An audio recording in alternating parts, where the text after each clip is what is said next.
Commendation. I'm having a really hard time reading today, as I always do when I do these videos. I always have a hard time reading like the one day that I need to read synopsises. Hello, today we are back doing a new book release video. I was thinking about it the other day and I was like, when was the last time I did one? Because I feel like I just did the winter one, but March is next month. And technically, at least for me, spring is March, April, May. So we are due for a new book release video. And I do one every quarter. It's one of my favorite videos to do just because I get really excited about new releases. Not to say that I read all of these, but I am always excited about new books, new stories, and they're ones that I put on my radar. And even if I don't read them on release, they're books that I keep my eye on, and then when I have some time, I check them out and see if they're for me. So these are the ones that have piqued my interest. There are probably quite a few books that are really popular that I didn't include on this list just because they don't interest me, but I did include quite a few popular ones on this list as well. So let's just get into it. I don't know what I'm talking so much about. Yeah, let's roll with it. Let's go month by month. So we are going to start out with March. March, we have quite a few releases. If I'm looking on my list, we have almost half of the list is in March. So let's get started with the first one. As you know, when I do these videos, I don't love to read the full summary for each book just because it takes up a lot of time, and summaries nowadays basically give you the whole story and it's like 3-4 paragraphs. We don't need that. I'm gonna try to skim through and give you the basic ideas of each book, and if it interests you, then great. We're going to start on March 3rd, and we have 2 releases. One is called Broken Country. This is by Claire Leslie Hall. I don't think I've read anything from her. I really like this style of cover, and I think the yellow font and like the neon fonts are really popular. But yeah, gorgeous cover. Explores the deadly consequences of a love triangle in an English farming village as dangerous secrets from the past resurface. Perfect for fans of The Paper Palace and Where the Crawdads Sing. It is a sweeping, sexy love story with the pace and twists of a thriller. Simmering passion, impossible choices, and explosive consequences that toggles between the past and present to explore the far-reaching legacy of first love. So I love first love stories, and this kind of seems like a book that will have a lot of plot with a romance going on. I don't love romance books, I think, most of the time because it's so focused on the romance, and I like when there's a plot going on and then there's a sub-romance or a romance going along with the story. So that interests me. That one comes out, oh, actually, March 4th. I don't know, I think I said March 3rd earlier. This comes out March 4th. Then we have One Good Thing by Georgia Hunter. This author wrote We Were the Lucky Ones. This book came out quite a while ago. It was like World War II historical fiction, a little bit of a heartbreaker. I enjoyed it when I read it, so I haven't read anything else from this author. I know at least that I like their writing style. An unforgettable story of hardship and hope, courage and resilience that follows one young woman's journey through war-torn Italy. So, I mean, we probably don't have to read much more. I think it's another World War II historical fiction, but I do like this author, and I liked the cover. I thought it was a nice cover for historical fiction. A lot of times you get like the back of people walking or like weird covers, but this one had a nicer cover for this genre. So I don't know much about it, but I'm willing to try it because I do like historical fiction and I know I like this author. Then the next one we have is Wild Dark Shore, and this is by Charlotte McConaghy. I think it's McConaghy or McConaghy. And this author has written a lot of books that I've been really interested in, but I just haven't picked up. You've probably heard of them. She's written Once There Were Wolves, Migrations, both books that I want to read and that I'm really interested in because I love books that tie in nature in some way, and I feel like that is a big theme amongst all of her books. So this one doesn't look any different. Beautiful cover. It's got like that orangey, almost kind of like painting waterscape. It says, a family on a remote island, a mysterious woman washed ashore, a rising storm on the horizon. Dominic Salt and his 3 children are caretakers of Shearwater, a tiny island not far from Antarctica, home to the world's largest seed bank. Shearwater was once full of researchers, but with sea levels rising, the Salts are now its final inhabitants, packing up the seeds before they are transported to safer ground. Blah, blah, blah, blah, blah, keeps going. Anyways, sounds like a family who is kind of in this deserted corner of the world and things happen. and we don't really need to read much more. Okay, so the next book we have is Luminous by Sylvia Park. I think this is a debut. I am super interested in this one, and it is based, I think, in Korea, if I'm not mistaken. Obviously, I think the author is Korean. I'm half Korean, so these stories always interest me. A highly anticipated sweeping debut set in a unified Korea that tells the story of three estranged siblings, 2 human, 1 robot, as they collide against the backdrop of a murder investigation to settle old scores and make sense of their shattered childhood. Perfect for fans of Clara and the Sun, and we are all completely besides ourselves. In a reunified Korea of the future, robots have been integrated into society as surrogates, servants, children, and even lovers. Though boundaries between bionic and organic frequently blur, these robots are decidedly second-class citizens. June and Morgan, 2 siblings estranged for many years, are haunted by the memory of their lost brother Yo-Yo, who was warm, sensitive, and very nearly human. It keeps going on, but I love stories, especially nowadays, that are kind of mixing AI, robots, with humans, and how those two things clash and work together. And this book just sounds like it has a lot of things I like, so I'm definitely going to check this one out. It sounds like it's going to have a lot of like childhood secrets, trauma, generational trauma maybe, and trying to figure out what's going on. Next we have The Antidote. This one sounded really interesting to me. It's by Karen Russell, another author I don't think I've read from before. A gripping Dust Bowl epic about 5 characters whose fates become entangled after a storm ravages their small Nebraskan town. The Antidote opens on Black Sunday as a historical dust storm ravages the fictional town of Uz, Nebraska. But Uz is already collapsing, not just under the weight of the Great Depression and the Dust Bowl drought, but beneath its own violent histories. And it says it's above all a reckoning with the nation's forgetting, enacting the settler amnesia and willful omissions passed down from generation to generation, and unearthing not only horrors, but shimmering possibilities. The Antidote echoes with urgent warnings for our own climate emergency, challenging readers with a vision of what might have been and what still could be. It's gotten a lot of great reviews so far from people who have read the arc, so that's always a good news. It has already 100 ratings, so looking forward to that one. Next up we have Oh Sinners, and this cover really grabbed me. It's by Nicole Cuffey, and it just says, a journalist investigates a seductive and mysterious cult and its leader, an enigmatic Vietnam War veteran, in this not-to-be-missed novel. Based in the California redwoods and shepherded by an enigmatic Vietnam War veteran named Odo, the nameless adhere to the 18 utterances, including teachings such as, there is no God but the nameless, all suffering is distortion, and see only beauty. It's about a cult. Like, what more could I say? That's why I want to read it. And that one comes out in March as well. And you'll notice, like, as I read these, I'm kind of like trying to scan the summary to give you the best synopsis, that like the quick hit points, and sometimes they just ramble and keep going on, and not sometimes, like all the time they ramble and keep going on, and I don't want to know the whole story. I just want a little bit of a pitch. Sometimes I wish Goodreads and like other book sites that have the summaries would like minimize the summary and just give you the quick hits. Sometimes they tell you way too much. So I'm trying my best here to just summarize what interests me instead of reading the 4 or 5 paragraphs each book has. The next book we have is Animal Instinct by Amy Shern. This is following that very popular book cover theme going on right now with like women laying down, women in weird poses.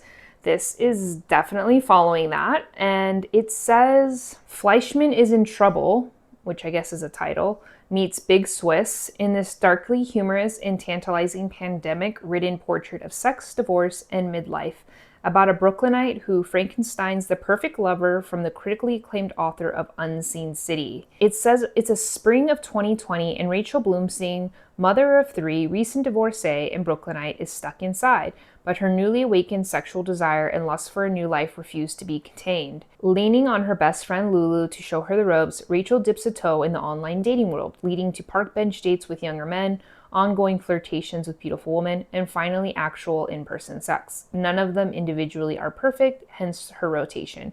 But what if one person could perfectly cater to all her emotional needs? Driven by this possibility, Rachel creates Frankie, the AI chatbot she programs with all the good parts of dating in middle age and some of the bad. It sounds very familiar to a lot of the books that have been super popular as of late, like All Fours, Obviously, it mentions Big Swiss. It's about women, quirky, weird women's stories that are more realistic. It's not sugarcoating things, which I think is a good thing. And I think it's really popular for a reason right now. I think a lot of people it resonates with, and it's more interesting than reading the cookie cutter female woman literary fiction that we get a lot of times. Next book we have is Sunrise on the Reaping. I don't think I have to talk about this book that much. It is another Hunger Games book that is coming out. I am super excited. I enjoy the Hunger Games books. And this one, if you're familiar with the story, is supposed to be following the games that Haymitch was involved in. And so a lot of the books that Suzanne Collins is putting out right now are kind of like backstory books to the main series, and I enjoy her writing. I think that even her newer Hunger Games books have been really well done, and I enjoy them, so I'm excited for this one. I already pre-ordered it because I know that I'm going to want to read it on release. Then we have The Buffalo Hunter Hunter, and this is by Stephen Graham Jones. I know he is very popular on YouTube especially, and I haven't read any of his books, so maybe this is the one. This one sounded the most interesting from his recent ones that he's come out with lately. It says, a chilling historical horror novel set in the American West in 1912, following a Lutheran priest who transcribes the life of a vampire who haunts the fields of the Blackfeet Reservation looking for justice. A diary written in 1912 by a Lutheran pastor is discovered within a wall. What it unveils is a slow massacre, a chain of events that go back to 217 Blackfeet dead in the snow. Told in transcribed interviews by a Blackfeet named Good Stab, who shares the narrative of his peculiar life over a series of conventional visits, this is an American Indian revenge story written by one of the new masters of horror. So very exciting. I love American West stories, or I think I love the idea of them. I don't know if I've read that many of them, but I have a lot on my TBR. So this might be my first Stephen Graham Jones book that I pick up. Then we have Twist. This kind of sounds like a thriller book. Just to kind of summarize it, it sounds like it is about like deep tunnels under the sea that carry the cables and the fiber optics of the internet, and one day something goes wrong or the cables break down and they have to dive deep down to repair it, and in doing so they find out if they fix it, it'll unearth a lot of secrets for them. So it's kind of vague, but I really like the idea of like a deep sea thriller, and I'm really curious what they discover. And so this book was immediately added. It sounds like a fun little thrillery book. So that is Twist. This one's a silly little book and has a silly little title, and it is called When the Moon Hits Your Eye. Obviously, I think it's referring to that Frank Sinatra song. And it says, what would really happen if suddenly the moon were replaced by a giant wheel of cheese? That's it. That's all I need to tell you about that book. Then lastly for March, we have The Song of the Blue Bottle Tree. And this is by India Hayford.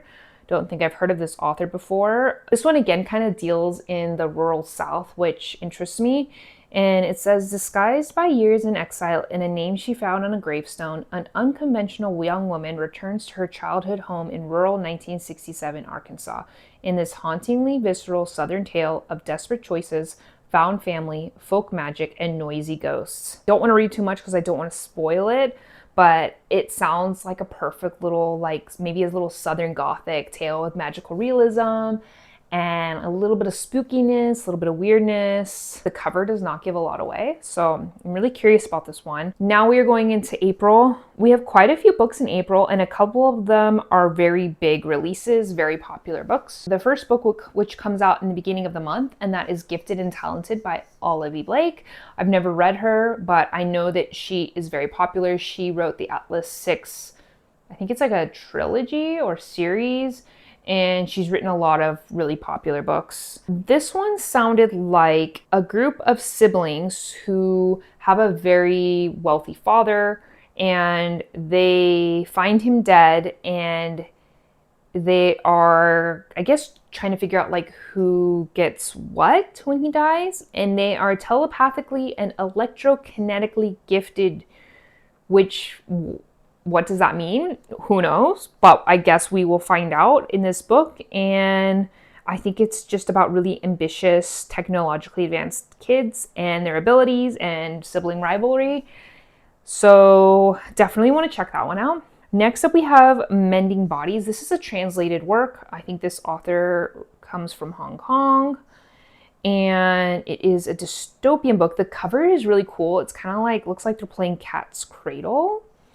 And it says, in dystopian Hong Kong, a new government program incentivizes physical conjoinment between individuals through a painful and disruptive surgery, promising personal fulfillment and a reduced cost of living.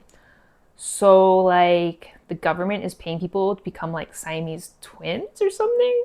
Surely it is better for society to give up your autonomy if it makes taking fewer resources as the conjoined do, right? Politically and socially allegorical, Mending Bodies challenges our safe understanding of people, bodies, and governments. So very, very unique premise. Really interesting. Super excited to check this one out. Next we have is Audition by Katie Kitamura. I'm not familiar with this author, but I think that they have written quite a few other popular books. It basically sounds like a older kind of established actress is put in contact with a kind of like younger troubled guy. Somehow how their lives or something interact. It's a very vague summary, but the one thing that kind of grabbed me was Roxane Gay, who is a pretty popular author and I like her reviews. She did give it 5 stars and said, I'll be honest, I don't know that I understand all that was going on here, but this is sublime writing from one word to the next, from the first word to the last. So that kind of like grabbed me. I will definitely check that one out. Then we have Bitter Texas Honey, and it just had a really cool cover.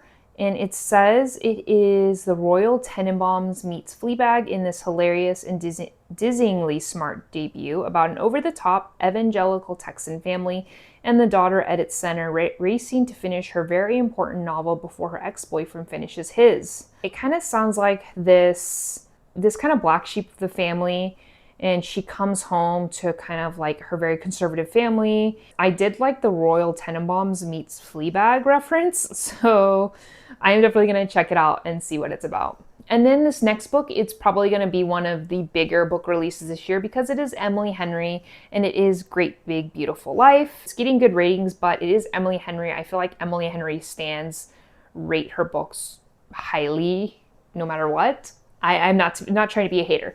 I do enjoy Emily Henry enough to where I think that I enjoy picking up her books and seeing what people are talking about, but I never love them. You know what I mean? So this one is about 2 writers competing for the chance to tell the larger-than-life story of a woman with more than a couple of plot twists up her sleeve. So I don't really need to read more than that. We'll probably check it out. Next, we have The Staircase in the Woods. We're really taking a turn from Emily Henry, and this is by Chuck Wendig, another author that I keep adding on my list and have not read yet. This group of friends find the staircase in the woods. One friend walks up, then he disappears, and then the staircase disappears, and then 20 years later, the staircase reappears. So, sounds really fun and interesting. I think I will definitely try to check this one out. I really like that premise. We are finally going into the last month I have here, and that is May. The first book I had was The Names by Florence Knapp. This one was really interesting to me because first, the title is super cute, and then it sounds like this woman has a son and her husband is kind of like a controlling person, and she goes to register the baby and to give him his name, and then she has a moment of hesitation, like does she want to add her husband's last name for her child? It says it spans 35 years and follows 3 alternate and alternating versions of her and her son's lives, shaped by her choice of name. Really interesting concept. I don't know much more than that, but I really like the idea of that. So I'm excited to read that one. Then we have The River is Waiting by Wally Lamb. I have not read any Wally Lamb, and I think I need to remedy that ASAP because I think I would like them. And I think this book is very anticipated because Wally Lamb hasn't put out a book in quite some time. Corby Ledbetter is struggling. New fatherhood, the loss of his job, and a growing secret addiction have thrown his marriage to his beloved Emily into a tailspin, and that's before he causes the tragedy that tears apart his family. Sentenced to prison, Corby struggles to survive life on the inside, where he witnesses frightful acts of brutality, but he also experiences small acts of kindness and kinship. Buoyed by those and by his mother's enduring faith in him, Corby begins to transcend the boundaries of his confinement, sustained by his hope that mercy and reconciliation might still be possible. Can those he loves ever forgive his crimes? It doesn't sound super plot heavy, sounds kind of like a character examination of forgiveness. It's getting quite a few good reviews. Just the people that I follow haven't been giving it the greatest, but that's okay. Still interested, still will definitely probably check it out. Then we have another author that I have been really interested in checking out. I just haven't got around to them, and they do a lot of fantasy, and this is Joe Abercrombie. And it is The Devils, and it says #1, so it must be a series. It has a really cool cover, first off, and it says, "Holy work sometimes requires unholy deeds. Brother Diaz has been summoned to the sacred city, where he is certain a commendation and grand holy assignment awaits him. But his new flock is made up of unrepentant murderers, practitioners of ghastly magic, and outright monsters, and the mission he is tasked with will require bloody measures from them all in order to achieve its righteous ends. Elves lurk at our borders and hunger for our flesh, while greedy princes care for nothing but their own ambitions and comfort. What a hellish journey before him. It's a good thing Brother Diaz has the devils on his side." Sounds very fun. Sounds very quirky and weird. I think it's probably going to be a very popular fantasy release when it comes out. Then we have The Night and the Moth, talking about popular fantasy releases. This is by Rachel Gillig. She did the One Dark Window duology, and I enjoyed those books, so I am looking forward to picking this up. It says Stonewater Kingdom #1, so it must be part of a series that she's writing. I mean, it sounds kind of similar to her other book. It sounds very gothic, very atmospheric. I don't really want to read too much about it. I kind of like to go into these a little blind, but the reason that it's on my list is because it is Rachel Gillig. So then the last book we have for fiction is The Starving Saints, a really quirky, weird cover, but I like it. It says a transfixing, intensely atmospheric fever dream of medieval horror. So interest is piqued. So yeah, those are all the books. I hope you enjoyed listening to me yabber on about all of these new releases. I'm sure there'll be plenty of more spring releases that I haven't listed here that I am excited about, that I will learn about after this video is posted. But let me know if you have discovered any new ones that sound interesting to you, and if there are any that I didn't put on this list that you're really excited about. Maybe I haven't come across them yet. And as always, I really appreciate you being here, and I will see you in my next video. Bye!